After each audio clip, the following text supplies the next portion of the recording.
Beautiful ना? Nice place, पर थोड़ा आइसोलेटेड है ना? आइसोलेटेड है, लेकिन यहाँ के टूरिस्ट पॉइंट से अच्छा है। मैं जब सारंगी पर ट्रैकिंग करने के लिए आया था तब इस लेक पे आया था। और तुम्हें पता, तब से मेरा ये सपना था कि तुम्हें यहाँ जरूर लेके।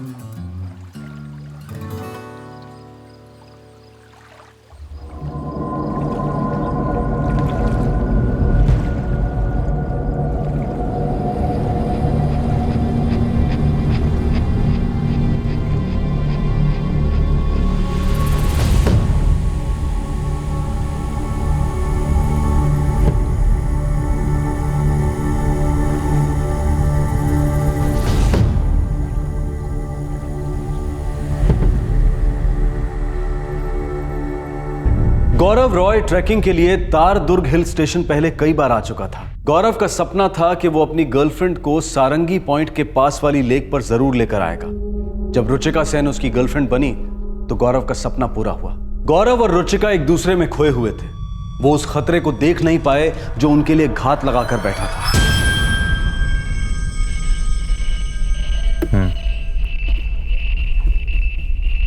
ठीक।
The number you have called is currently switched off.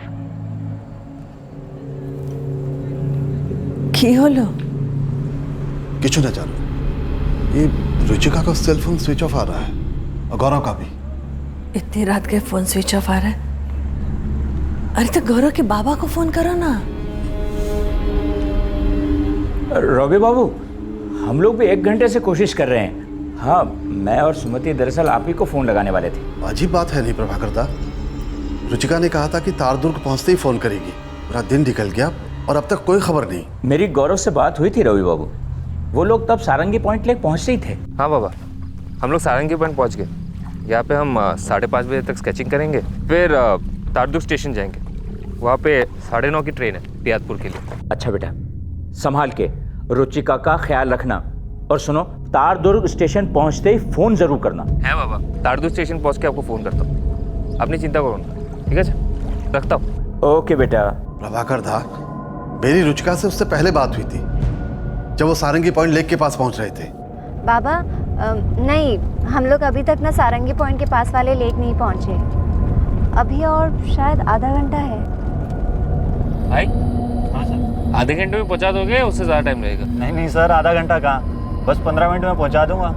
आगे एक राइट टर्निंग है, उसके बाद सीधा जन्नत।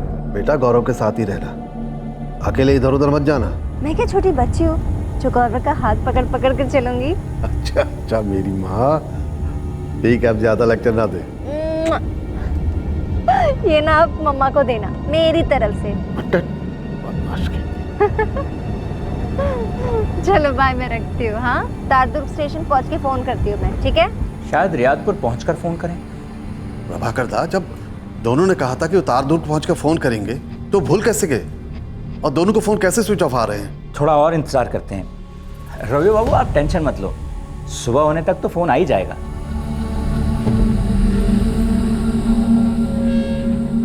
सुबह तक वेट करने को कह रहे हैं। गौरव और रुचिका दोनों का परिवार तारदुर्ग से कुछ 1500 किलोमीटर दूर पाकिरगढ़ सिटी में रात भर सोया नहीं। सुबह आई, दोपहर हुई, शाम आई, लेकिन उनके बच्चों की कोई खबर नहीं आई। गौरव और रुचिका के सेल फोन्स एकदम खामोश पड़ गए थे।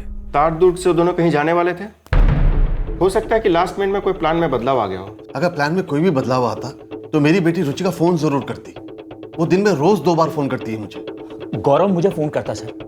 हमें तो लगता है कि कोई सीरियस प्रॉब्लम हो गई, वरना ऐसा हो ही नहीं सकता कि वो हमें कांटेक्ट ना करे। आपने रियादपुर में उनके घर फोन किया था? जी किया था, 2-3 बार किया था। मकान वाली से बात हुई हमारी। जी लौटे नहीं अभी। ओ जी वहीं से आ रहा हूँ मैं, फ्लैट पे ताला लगा हुआ है। उनके पड़ोसी है ना भल्ला साहब, मेरी उनसे ही बात हुई है। वो कह रहे भी पहुंचे नहीं है वापस दोनों।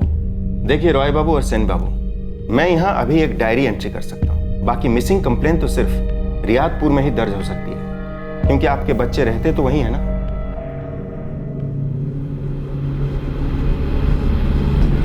The number you have called is currently switched off.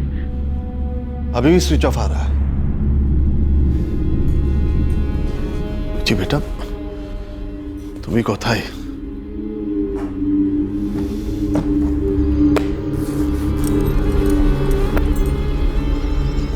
सुनो जी, ऐसा कभी नहीं हुआ कि गौरव हम लोगों को फोन ना करे।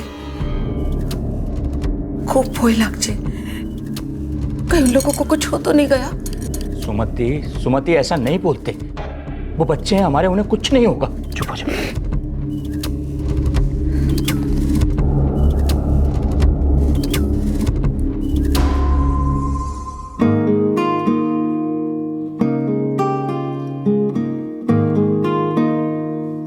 ये पेंटिंग तुम दुर्गा पूजा कंपटीशन में एंटर करने वाले हो? सोचा तो कुछ ऐसा ही है। फिर मैं अपनी पेंटिंग सबमिट नहीं करूंगी। अरे ये तो फाटाफाटी है, फर्स्ट प्राइज ही मारेगा। तो फिर मैं भी इसे सबमिट नहीं करता। क्यों? ये मैं अपने घर पे सजा कर रखूंगा। जब मेरी शादी होगी तब मैं इसे अपनी बीवी को गिफ्ट करूंगा as a wedding gift. Romantic. हाँ, ऐसी जो लड़की तुमसे शादी करेगी ना, वो तो बहुत लकी होगी। वैसे तुम करोगी?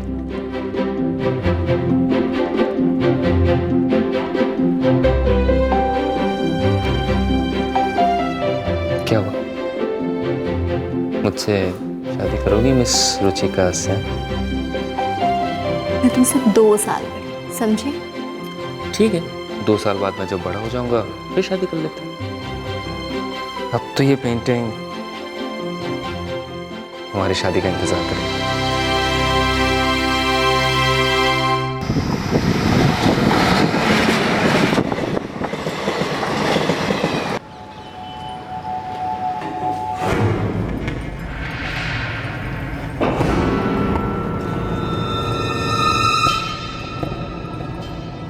बैठिए। मिस्टर रॉय, मिस्टर सेन, हमें पाकिरगढ़ से आई डायरी एंट्रीज मिली। सर हमने उनके यहाँ पलसूरी सेक्टर 3 में, जो कि एक किराए का मकान है, वहाँ चेक किया था। वो अभी तक नहीं लौटे।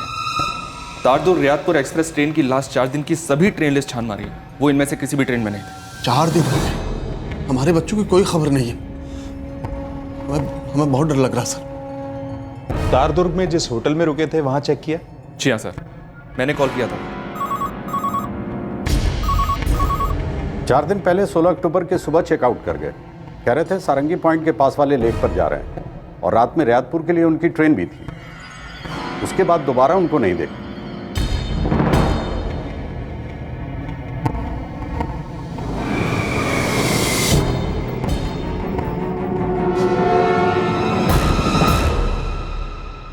सर उन लोगों ने सारंगी पॉइंट लेक जाने के लिए होटल के थ्रू एक एजेंसी से टूरिस्ट टैक्सी हायर की थी। जी सर, हमारे रेगुलर टूर्स एंड ट्रेवल्स का नंबर मांग रहे थे, मैंने दे दिया। हो सकता है उनसे ही टैक्सी मंगाई हो। मैं एजेंसी के मैनेजर को बोलता हूं कि वो आपसे फोन पर बात कर ले। उस ट्रैवल एजेंसी के मैनेजर से मैंने बात किया सर। वो ड्राइवर की डिटेल्स के साथ कल तक गेट बैक करेगा। मिस्टर रॉय, मिस्टर सेन, आप हमें 1 दिन की मोहलत दीजिए। हम गौरव और रुचिका के फ़ोन रिकॉर्ड्स को मंगवाकर उनकी वो आखिरी लोकेशन ट्रैक डाउन करेंगे, जिसके बाद से वो लगातार स्विच्ड ऑफ मोड में रहेंगे।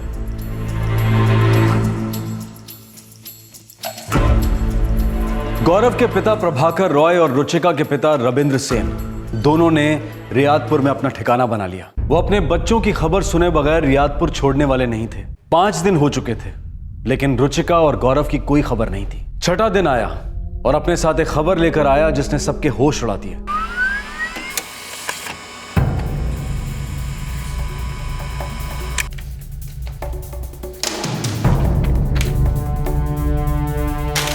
सर, ये गौरव और रुचिका के फोन रिकॉर्ड्स हैं। आखिरी लोकेशन तारदुर्ग ही था।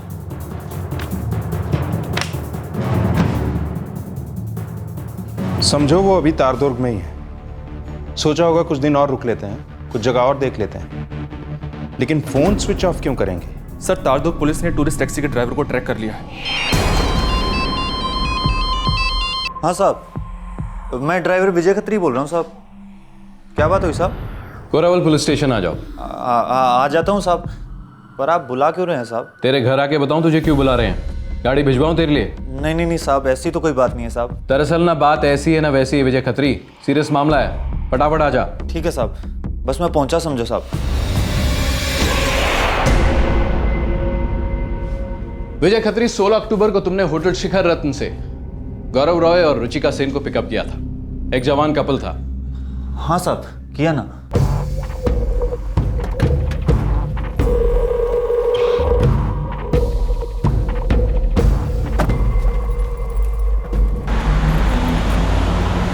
वो दोनों उसी दिन रात को रियादपुर लौटने वाले थे जहां वो रहते हैं। आज 21 अक्टूबर है और उन दोनों की कोई खबर नहीं है।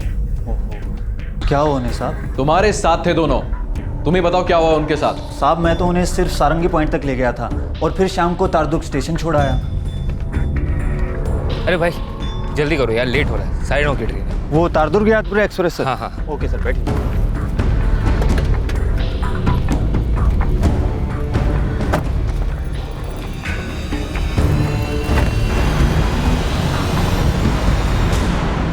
लेफ्ट राइट करते हुए करीब 9:10 को हम तारदुर्ग स्टेशन पहुंचे साहब। 9:30 की उनकी ट्रेन थी।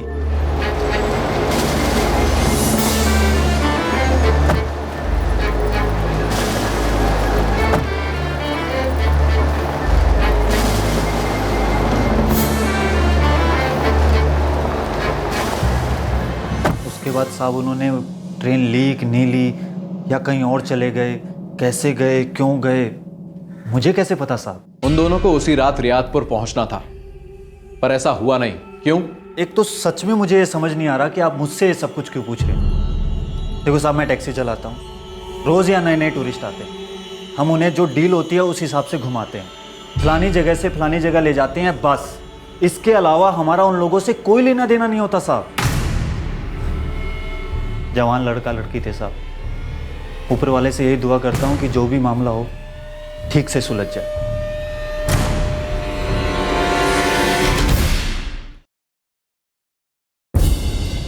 हाँ, हम लोग पुलिस स्टेशन में ही हैं। 6 दिन हो गए, गौरव और रुचिका के बारे में कुछ भी नहीं सुना। ये पुलिस वाले कर क्या रहे हैं? ना, ये तो असंभव। ऐसा हो ही नहीं सकता कि वो दोनों कहीं घूम फिर रहे हैं और 6 दिनों से अपने माँ बाबा को फोन तक नहीं किया। मिस्टर सेन, मिस्टर रॉय, करता हूँ। आप लोग अंदर आइए प्लीज। चारू, मैं तुमसे बाद में बात करता हूँ। इंस्पेक्टर साहब ने अंदर बुलाया, शायद कोई खबर है। रियादपुर पुलिस ने टूरिस्ट टैक्सी ड्राइवर से बातचीत की और उसने बताया कि वो उन्हें सारंगी पॉइंट लेक से तारदुर्ग रेलवे स्टेशन ले गया था और वो वहाँ टाइम पर पहुँचे थे। गाड़ी छूटने का सवाल ही नहीं उठता है। लेकिन मेरा आप लोगों से एक सवाल है, क्या गौरव और रुचिका ने जानबूझकर ट्रेन छोड़ दी होगी? क्या मतलब क्या है आपका? क्या गौरव और रुचिका के रिश्ते को लेकर आप लोगों में कोई अनबन? कैसी अनबन इंस्पेक्टर साहब? रोबी बाबू हमारे मोहल्ले में रहते हैं, हमें दोस्ती समझिए। हमारे बच्चे एक दूसरे को पसंद करते हैं। दोनों ने ग्रेजुएशन किया है रियादपुर आर्ट स्कूल से और दोनों के पास बहुत अच्छे जॉब हैं और वो जल्दी शादी करने वाले थे, हम सबकी रजामंदी से।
कॉफी।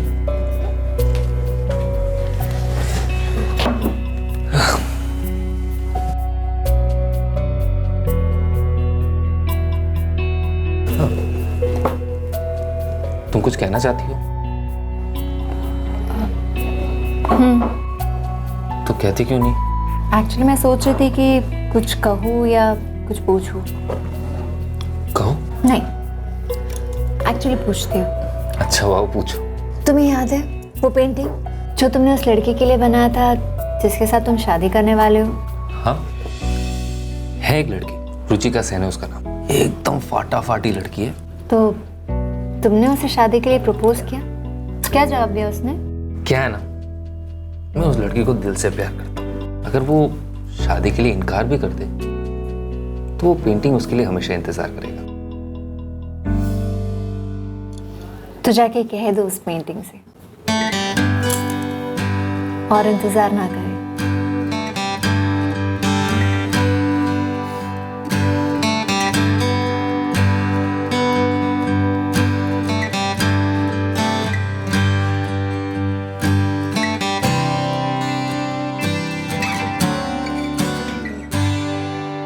वे दोनों बचपन के दोस्त हैं जिन्हें प्यार हो गया। उन दोनों के बीच अनबन का तो कोई सवाल ही नहीं सर। देखिए, अब हम लोगों के पास दो ही ऑप्शन है। एक तो हम उनके मोबाइल फोन्स के स्विच ऑन होने का इंतजार करें। 6 दिन हो गए सर, और कितना इंतजार करेंगे? करेक्ट। और दूसरा ऑप्शन है कि हम उनके मोबाइल फोन्स के IMEI नंबर को ट्रैक करें और पता लगाने की कोशिश करें कि उनके मोबाइल फोन्स इस वक्त कहाँ हैं। लेकिन ये तभी कुछ रिजल्ट दिखाएगा जब कोई उन मोबाइल फोन्स में से आपके बच्चों के सिम कार्ड निकाले और दूसरा लाइव सिम कार्ड उसमें डालने की कोशिश करे। ये चांस वाली बात है।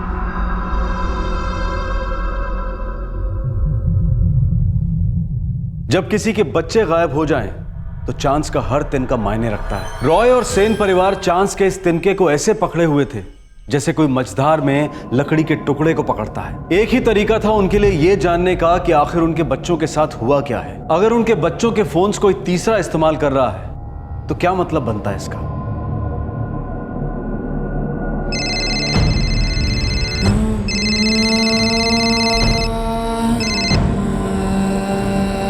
हेलो, हाँ मैं तैयार हूँ। 10 मिनट में क्लॉक टावर पर पहुँच जाऊँगी। हाँ ठीक, बाय।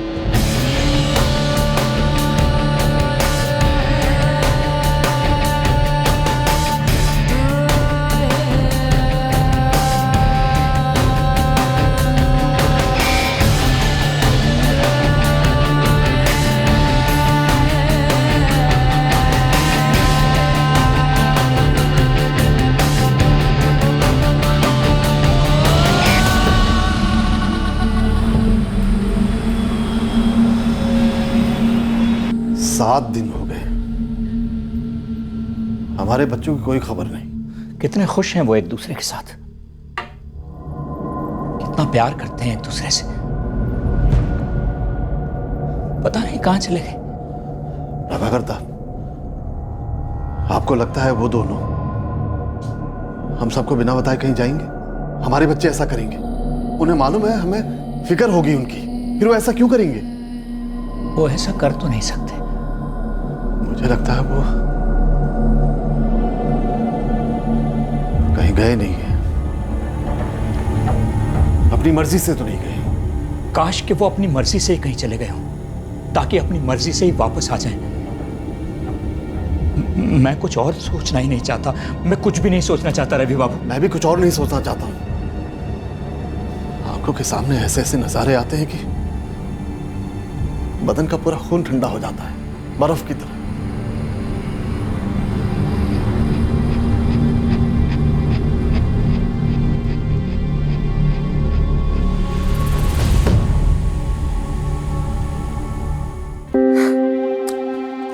ये की माँ अभी से आप रोना चालू करती हो। मुझे बहुत चिंता हो रही है। तुम वहाँ इतनी दूर रियादपुर में क्या करोगे, कैसे करोगे? माँ, वहाँ रुचिका रहती है ना, वो भी मेरी तरह फाइनेंस ग्रेजुएट है और उसे वहाँ नौकरी मिल गई, मुझे भी मिल जाएगी। हम सोच रहे हैं शादी के बाद वही सेटल हो जाए और उसके बाद अगर यहाँ पार्क के घर में हमें अच्छा जॉब मिला तो या वापस लौट आएंगे। मैं माँ दुर्गा से प्रार्थना करूंगी कि तुम दोनों को नौकरी यही मिल जाए, हम लोग आस पास ही रहे। मेरी माँ, आजकल मोबाइल और इंटरनेट का जमाना है, हम लोग 24 घंटे कनेक्टेड रह सकते हैं। और आजकल जहाँ नौकरी वहाँ घर, करियर ऐसी बनती है ना माँ। बेटा, मैं तो यही चाहती हूँ ना कि तू जहाँ रहे खुश रहे, अच्छे से रहे, तुम दोनों को किसी की नजर ना लगे।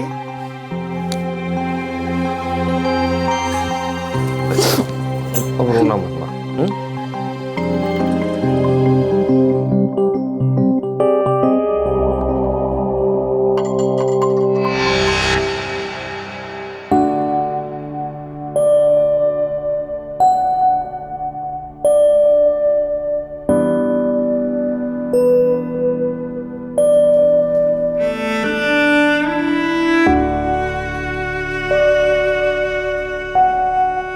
दिखाओ। अभी नहीं, बाद में। दिखाओ ना, दिखाओ ना। नाइस।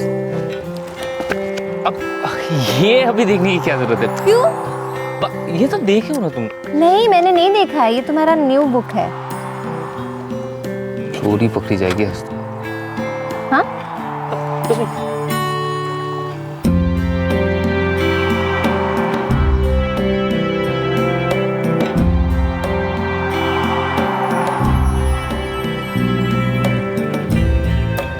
जब दिल चुराए मिस्टर रॉय,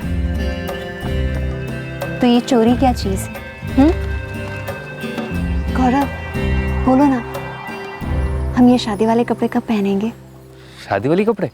अब जब मेरा जॉब परमानेंट हो जाए तब। वो तो 3 महीने में हो जाएगा। फिर 3 महीने में हम भी परमानेंट हो जाएंगे, और उसके बाद कभी रिटायर नहीं। सो मिस रुचिका से डन।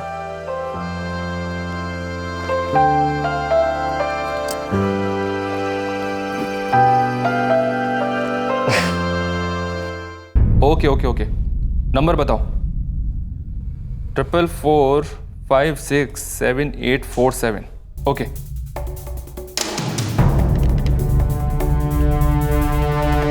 हाँ, एक नंबर नोट करो, 444567847। पता करो कि इस नंबर के सिम कार्ड को कौन इस्तेमाल कर रहा है। जल्दी पता करो। ये सिम कार्ड उस मोबाइल फोन में है जो रुचिका सेन का था। ये वही लड़की है जो तार दुर्ग से अपने मंगेतर गौरव रॉय के साथ गायब हुई है।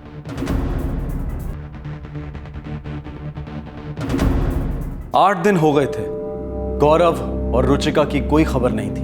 अब ऐसा लग रहा था कि उनकी तरफ से खबर आने के आसार कम थे और उनके बारे में खबर आने के आसार ज्यादा थे। लेकिन फिर भी दोनों के माता पिता रियादपुर में डटे रहे कि शायद रुचिका और गौरव की तरफ से कोई खबर आ जाए। पुलिस को हालांकि हल्की सी भनक थी कि कोई बुरी खबर आने की संभावना है, लेकिन रुचिका और गौरव के पिता इस ख्याल को ही नकार रहे थे। विवेक पर ममता हावी हो रही थी।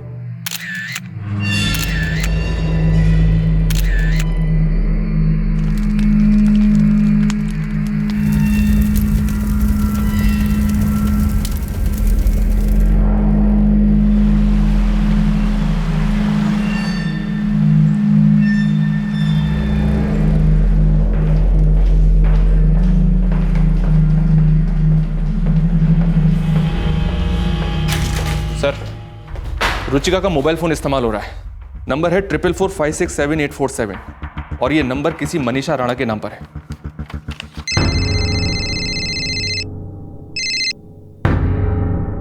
ये तारदुर्ग का लोकल नंबर है और 7 दिन पहले रुचिका के मोबाइल में इंसर्ट किया गया है। और गौरव और रुचिका को गायब हुए 8 दिन हुए। शायद हमें मिस्टर रॉय और मिस्टर सेन को बुरी खबर देनी पड़ी। संग्राम, उन्हें भी साथ चलने को कहो। Yes sir.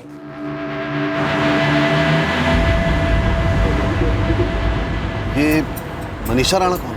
हमें अभी तक पता नहीं है मिस्टर सिंह। अजीब बात है, हमारी बेटी रुचिका का फोन कोई और इस्तेमाल कर रहा है। वही तो।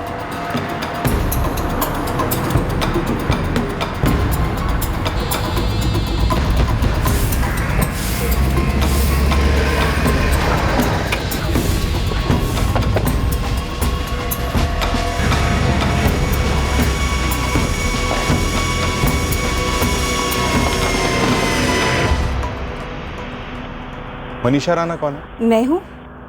आप लोग कौन हैं? ये फ़ोन नंबर 444567 ये आपका है? जी हाँ, मेरा है। अपना फ़ोन ले आइए। क्यों? लेकिन आप लोग हैं कौन? हम पुलिस वाले हैं और ये सब लोग रियादपुर से आए हैं। पुलिस वाले?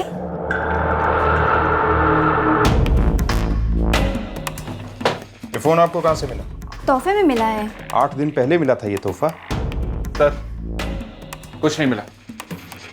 साहब, आप बताएंगे भी कि आपके लोग ढूंढ क्या रहे हैं? ये तोहफा आपको किसने दिया? मेरे छोटे भाई ने दिया था। पिछले हफ्ते मेरे बर्थडे पे। क्या करता है? टूरिस्ट टैक्सी चलाता है। विजय नाम है ना? विजय खत्री। मेरी बात ध्यान से, बड़े ध्यान से सुनिए मनीषा जी। ये फोन हम लेके जा रहे हैं, ठीक है?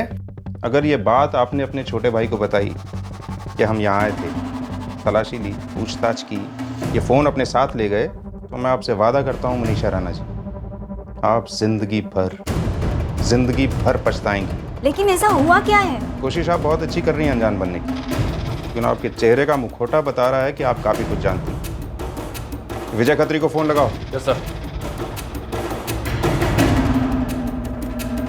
साहब, मुझे सच में नहीं पता कि विजय ने क्या किया है। वो हमें भी नहीं पता है, लेकिन हम दोनों को पता है कि ये फोन किसी और का है, जो विजय ने आपको दिया है। और ये मामला सिर्फ चोरी का नहीं है, जो भी है विजय हमें बताएगा, लेकिन तब तक आप किसी को कुछ नहीं बताएंगी। सर विजय का फोन स्विच ऑफ है। मतलब हम सही जा रहे हैं। जो भी कहा है ध्यान रखिएगा मनीषा जी।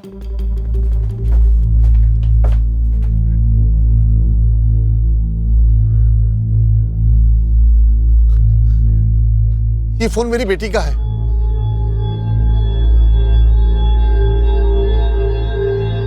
मेरी बेटी रुचिका कहाँ है? और ये मनीषा राणा कौन है? We have a right to know, sir. Please tell us.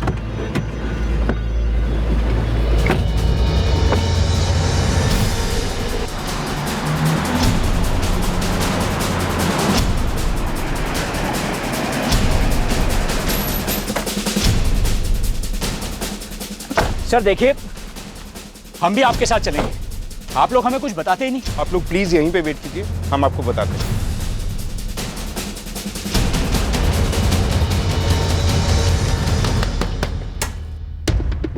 जी, हम पुलिस वाले हैं, रियादपुर से आए हैं। अब आप कहेंगे कि विजय खत्री घर पर नहीं है। वो ड्यूटी पर गया है, परसों गया था, अभी तक वापस नहीं आया। जब आपका बेटा ड्यूटी पर जाता है, दिन रात काम करता है, पूरा समय अपना मोबाइल फोन बंद रखता है? जी नहीं, जब उसे जरूरत होती है तो वो फोन कर लेता है। इस वक्त बेहद जरूरी है। अब फोन उठाएगा? तलाशी लो।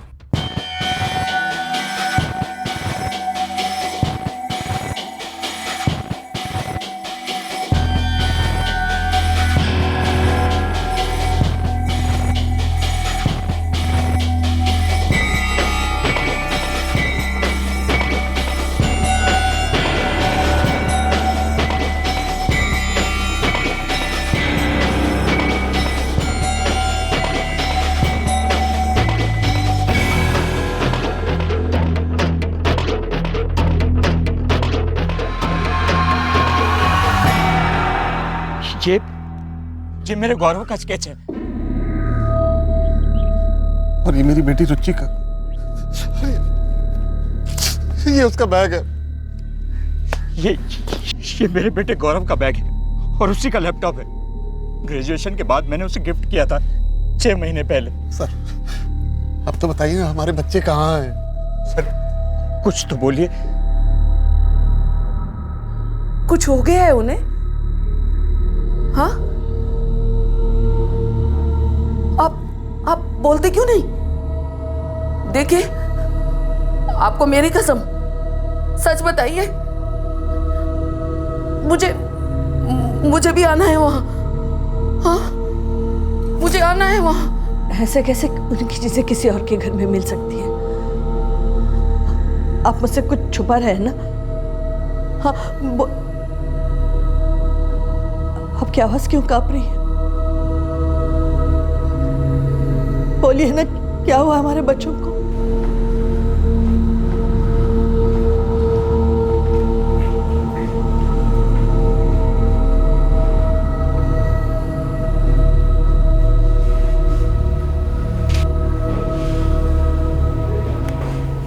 मैंने मेरे सारे खबरियों को काम पर लगा दिया है।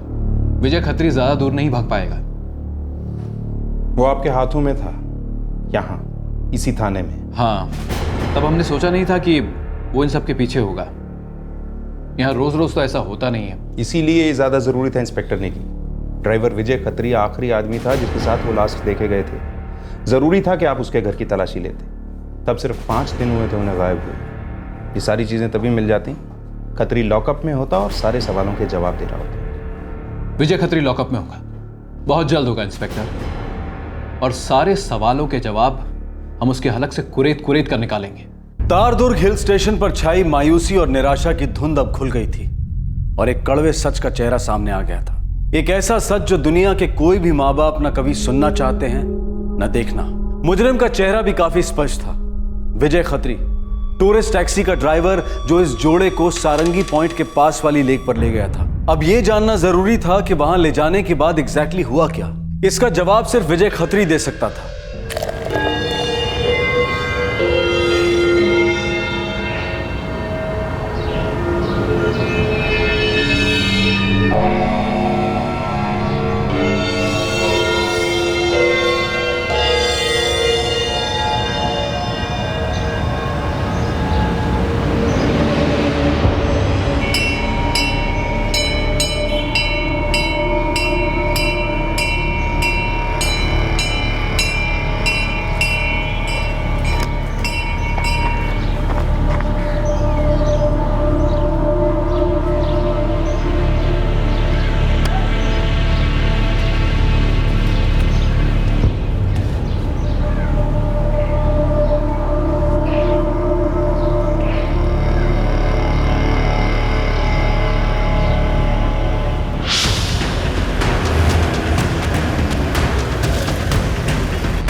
सलाम साहब।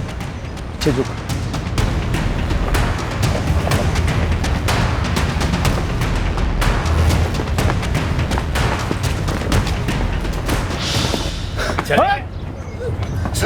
चलो इसे, चलो। चल।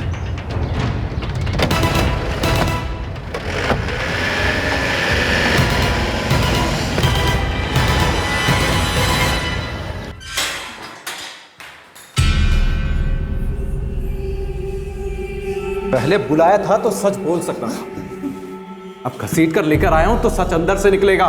सिर्फ मेरे हाथ में होता तो तुझसे तारदुर्ग स्टाइल में बात होती। अब देख ये रियादपुर वाले तेरा क्या हाल करते हैं। इंस्पेक्टर, ये अब आपका, जो मर्जी है कीजिए, जैसे मर्जी है कीजिए। अगर इसके हाथ पांव तोड़ने या कमर तोड़नी है तो हमारे पास एक कांस्टेबल है, बेस्ट। जरूरत पड़ी तो बुलवा लो। Thank you.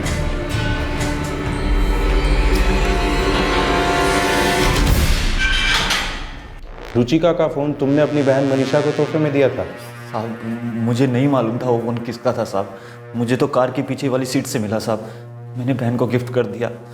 गलती होगी साहब। सिर्फ फोन ही मिला था पीछे वाली सीट पर? हाँ हाँ साहब, मेरी माँ की कसम साहब, सिर्फ फोन था। सच? जी। और हमें यह मिला था तुम्हारी माँ के सामने से तुम्हारे घर से, और ये मिला था। ये कहां से आया विजय खत्री? कहां से आया? कार के सामने की सीट से, डिग्गी से? अब बोल भी। मैंने कुछ नहीं किया था। कुछ नहीं किया तो रो क्यों रहे? वैसे अभी तक हमने भी कुछ नहीं किया तुम्हारे साथ, लेकिन अब करेंगे रियादपुरी स्टाइल।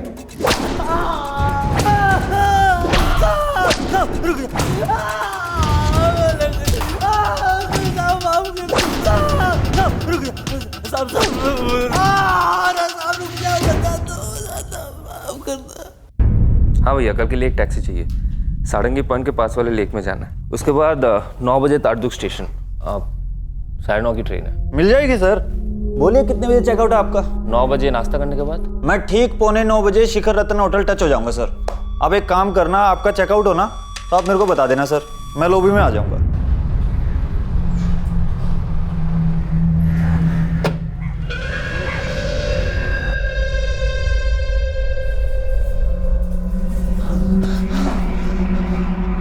पहले से प्लान बना लिया था तूने? कोई प्लान नहीं था साहब, मैंने तो उन्हें देखा भी नहीं था साहब।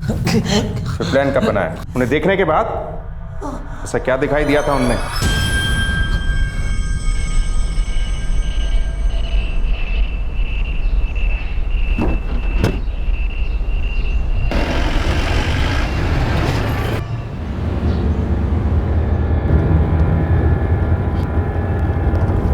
गौरव, हमने मेरी और तुम्हारी मॉम के लिए तो गिफ्ट खरीद लिए, पर दोनों के डैड के लिए कुछ भी नहीं खरीदा।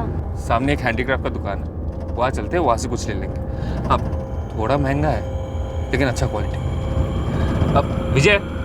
हाँ सर। वो जो सामने हैंडीक्राफ्ट का दुकान है ना? हाँ सर, समझ गया, रोक दूंगा। काफी भारी खरीदारी की साहब दोनों ने, ऊपर से बगल में लैपटॉप भी था उसके। तो भाई मेरे लौंडा लौंडी हैं, हनीमून वाले लगते हैं। काफी माल है, काफी मतलब समझ लियो काफी। लेकिन विजय, अबे वो लोग टूरिस्ट हैं, कुछ ऊंच नीच हुआ ना तो बहुत बवाल होगा। अरे यार कौला लौंडा है, लल्लू सा तो है, कुछ नहीं करेगा। ऊपर से लौंडिया भी साथ में है, 5 मिनट में काम हो जाएगा। लेकिन 5 मिनट के बाद क्या? अबे वो तो तुझे जानते हैं ना, तू कौन है, कहाँ से। सीधा जाएंगे पुलिस स्टेशन और हम लोग के पिछवाड़े घुसेगा डंडा। अगर ऐसा हो कि वो दोनों कभी पुलिस तक पहुंच ना पाए और पुलिस भी दोनों को ना ढूंढ पाए तो? मतलब? वही मतलब, बुलाए ना, तो जल्दी बोलना। लेकिन ये काम सिर्फ हम दोनों नहीं कर पाएंगे, वो जो अपना नंदू है ना, उसे भी अपने साथ लेते हैं। हाँ ठीक है, उस नंदू को भी ले ले साथ। और सुन, तुरंत सारंगी पॉइंट पे मिलियो, वो पीछे टीले के पास। हमारी मतलब ऐश होने वाली है रमेश के बच्चे। चल बाय, रखता हूँ।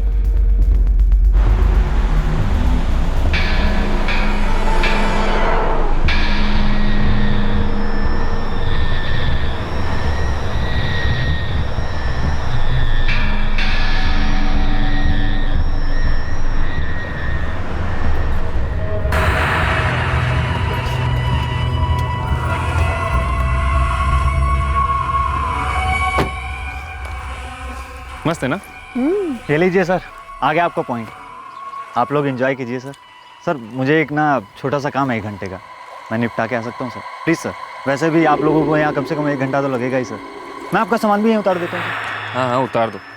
वैसे भी मेरा बस चले तो मैं ज़िंदगी भर ही रुक जाऊँ। ठीक है, तुम हो आओ, लेकिन 9:30 की ट्रेन है हमारी, तो वक्त से हमें पहुँचा देना। उसकी तो आप लोग फिक्र ही मत कीजिए सर, आप लोगों को पहुँचाना हमारी ड्यूटी है सर। 5:30 बजे तक आ जाना वापस, लेट मत करना। सवाल ही पैदा नहीं होता सर, बस यूँ गया यूँ आया।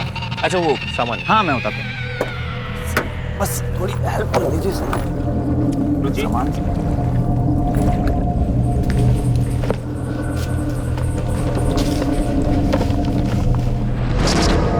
ठीक है सर, मैं चलता हूँ। ठीक है, बाय।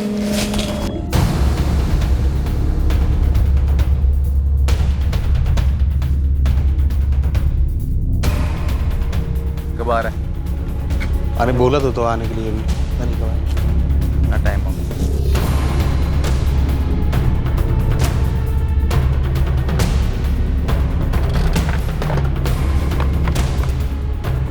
छः तक पहुंचना है।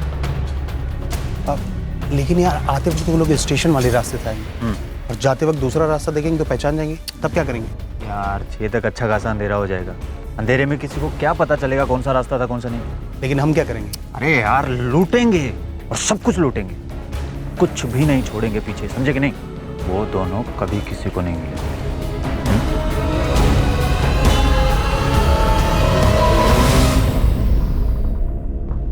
टूरिस्ट टैक्सी ड्राइवर विजय खत्री ने अपने 2 दोस्तों को भी इस प्लान में शामिल कर लिया। विजय खत्री ये समझ रहा था कि गौरव रॉय और रुचिका सेन बहुत अमीर हैं और अपने साथ काफी कैश लेकर तारदुर्ग आए हैं। उसने ये मान लिया था कि उनके पास से उसे काफी पैसा मिल जाएगा। विजय ने इस जोड़े को खत्म करने का प्लान बिल्कुल पहले से ही बना लिया था।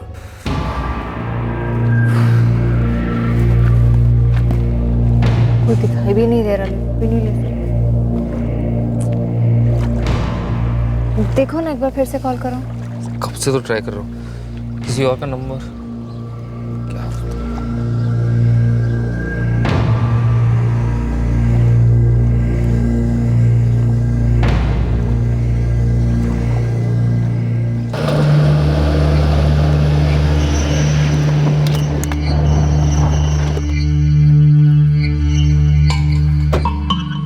हद करते हो यार, 1 घंटे में आने वाले थे। बहुत बहुत गलती होगी सर, वो गाड़ी खराब हो गई तो बनाने में टाइम लग गया सर, ऊपर से फोन की बैटरी भी डाउन हो गई सर, आपको कॉल ही नहीं कर पाया। जल्दी करो यार, बहुत लेट हो रहा है।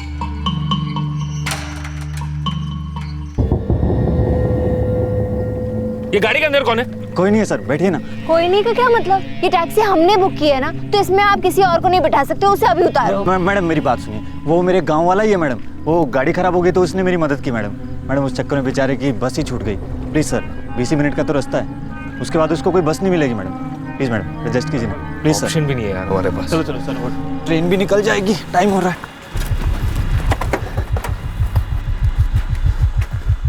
अब जल्दी करो यार। आ गया सर।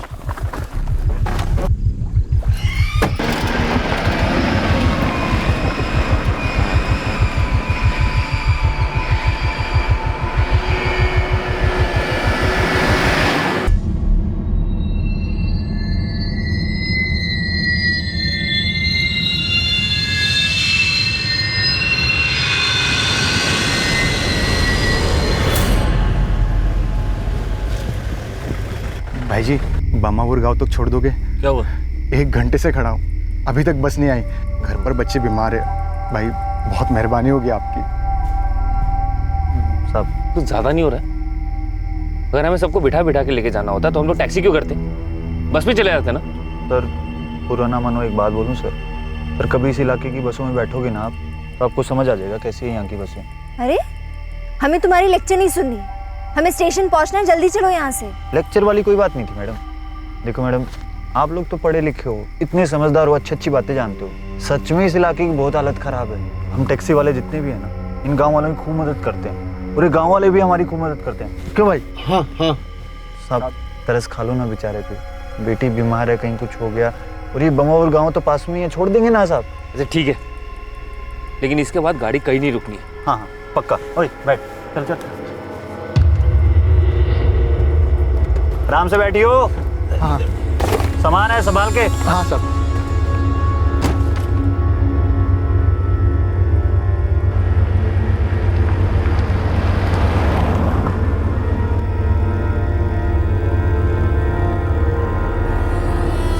भाई ये तो स्टेशन वाला रास्ता नहीं लगा। वो साहब जिस रास्ते से हम आए थे ना, वो तो लंबा रास्ता है, ये लोकल रास्ता है हम लोगों का। मैं आधे घंटे में आपको ट्रेन में पहुंचा ही दूंगा साहब, टेंशन मत लो।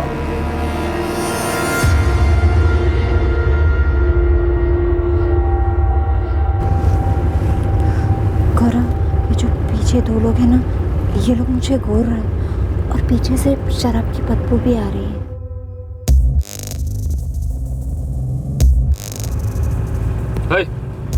साइड में गाड़ी रोक और इन दोनों को उतार। और ये बंदा उतरने वाला था ना रास्ते में, सुनिए ना, साइड में रोक गाड़ी। अरे गाड़ी साइड में रोक। देखो मैं पुलिस को फोन करूंगी अगर तुमने गाड़ी नहीं रोकी तो। हाँ मैडम, अब ये गाड़ी तभी रुकेगी जब हम चाहेंगे। और ओ लल्लू, और मैडम ये जो तुम दोनों की कैंची जैसी जुबान चल रही है ना, बंद कर लो इसको।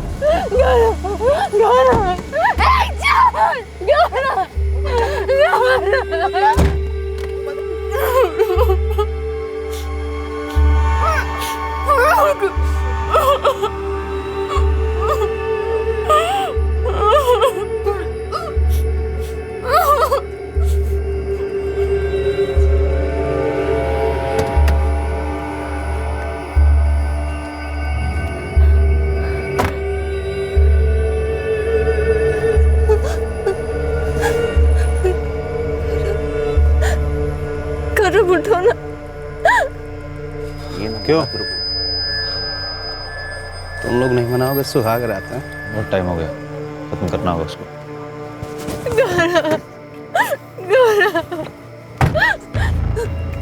हाथ जोड़ दो, मेरे गौरव को हॉस्पिटल ले चलो। मैं तुम्हें और पैसे दूंगी और पुलिस को भी कुछ नहीं कहूंगी। मैडम अब मर चुका है, अब तो भगवान भी कुछ नहीं कर सकता। वो मरा नहीं है। मर गया है मैडम वो। नहीं मरा है वो। गौरव को कुछ नहीं हुआ।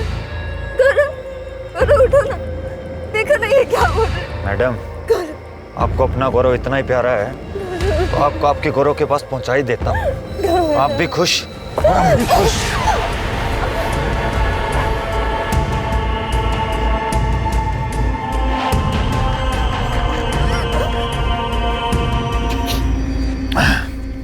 9:30 से पहले पहुंचाना था दोनों को।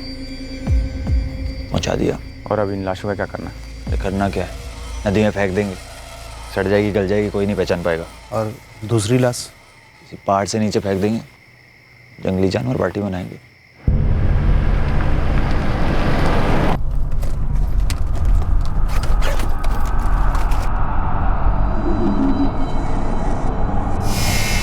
तो कितने हैं?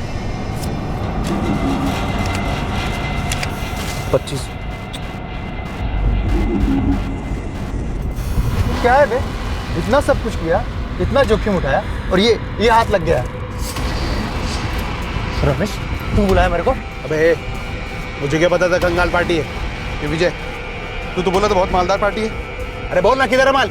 यार मुझे क्या पता था, नहीं खरीदारी कर रहे थे, मुझे लगा अमीर पार्टी होगी। अब दुखा तो किसी के साथ भी हो सकता है ना, जो हुआ सो हुआ। ऐश करो। अबे इतनी मेहनत इतना जोखम, किसे ऐश बोलता है तू? और रमेश के बच्चे, तू तो चुप कर ले। हम तीनों में सबसे ज्यादा ऐश तूने की है, पूरी सुहागरात की वसूली की है तूने। उसकी बात मत करो यार, फिर से तलब लगा है। अबे लौंडी को थोड़ी देर जिंदा रखना था ना। अभी तो रात जवान है, लेकिन क्या करें, सुहाग और सुहागन दोनों मरे पड़े।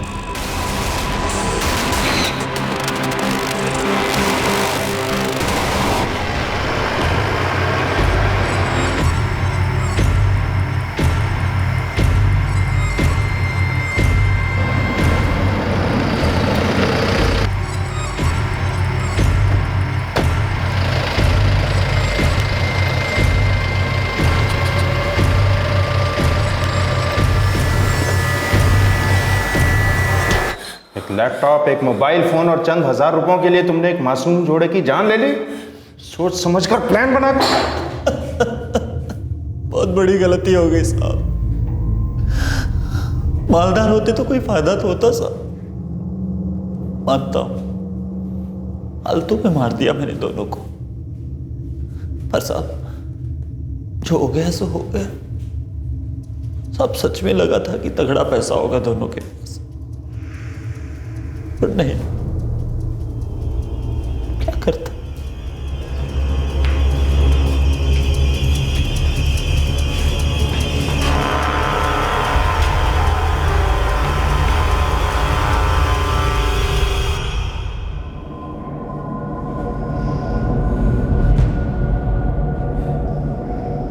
उस पहाड़ी की हमने एकदम डिटेल सर्च की।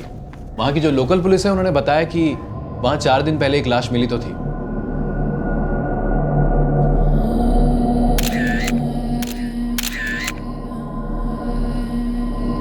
ये उस लाश की फोटो है।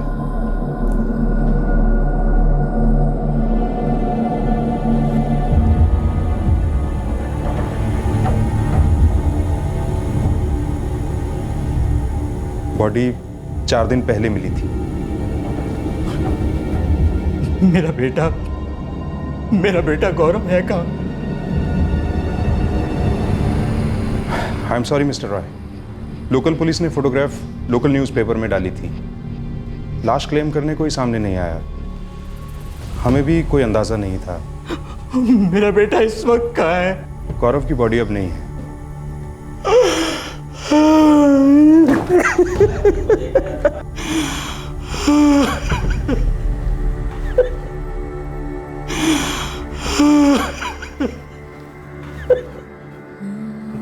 रुचिका,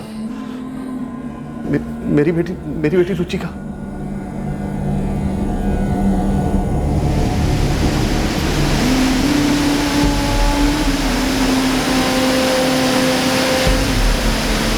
दस गांव तक पूरी नदी तलाशी गई और 3 दिन बाद जिस ब्रिज से रुचिका की लाश को फेंका गया था, वहां से तकरीबन 75 किलोमीटर दूर पुलिस को रुचिका का शव मिला, जो काफी बुरी हालत में था।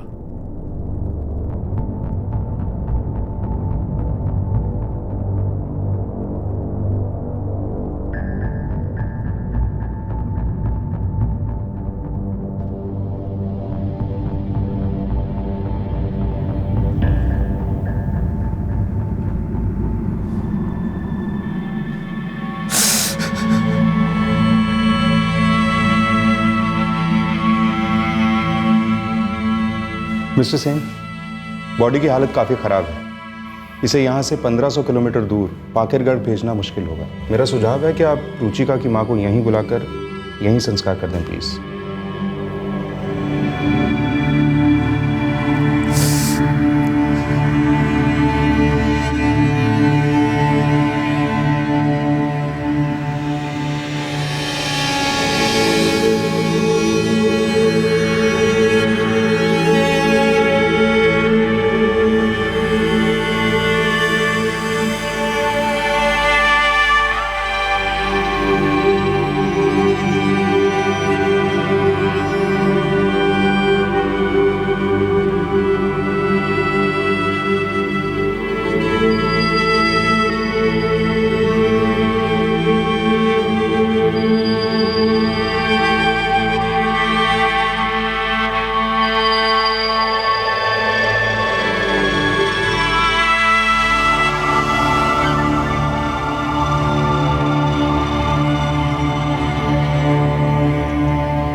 लालच एक ऐसा जानलेवा रोग जो इंसान की नस नस में घुसकर खून की नदियां बहा देता है। यह रोग किसी को भी हो सकता है और होता है। अब सवाल यह उठता है कि क्या जुर्म इसलिए होता है क्योंकि मुजरिम के पास कम दौलत है, या उसके अंदर ज्यादा लालच है जो उसकी इंसानियत पर हावी हो जाता है। आज के केस में इस लालच ने दो ऐसी जानें ली जो फाइन आर्ट्स ग्रेजुएट थे, जिन्होंने मिलकर अपने भविष्य की एक सुंदर तस्वीर बना रखी थी और उसमें रंग भरना अभी शुरू ही किया था। लेकिन बेवक्त उस तस्वीर पर एक खामोश कालिक लग गई और अब यह तस्वीर हमेशा के लिए खत्म हो गई। खामोश क्यों रहते हैं लोग खामोश जब जमीर की बत्ती बार बार कहती है कि सवाल करो।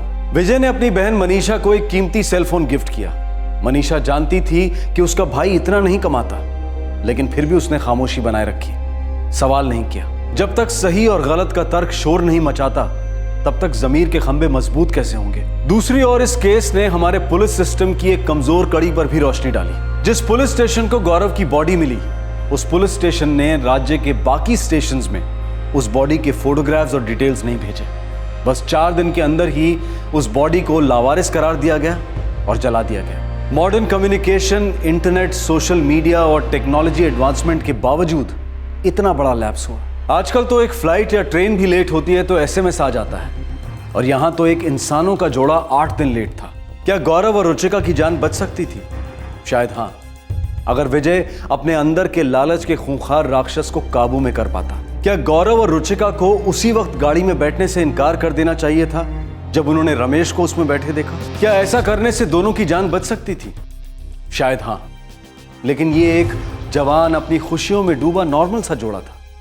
उन्होंने कभी सपने में भी नहीं सोचा था कि उनके साथ ऐसा कुछ होगा जो उन्होंने सिर्फ फिल्मों में देखा था। किसी के लिए भी ये जान पाना बहुत मुश्किल है कि सामने वाले के दिमाग में क्या हैवानियत पल रही है। इसीलिए हम सब के लिए ये बहुत जरूरी हो जाता है कि हम सतर्क रहें। आपसे फिर मुलाकात होगी क्राइम पेट्रोल सतर्क में एक और नए केस के साथ। तब तक अपना ख्याल रखें, सुरक्षित रहें और याद रखें, सही वक्त, सही कदम, सतर्क रहें। जय हिंद। क्राइम पेट्रोल के और भी दिलचस्प कहानी देखने के लिए हमारे चैनल को सब्सक्राइब करें और बेल आइकॉन दबाना न भूलें।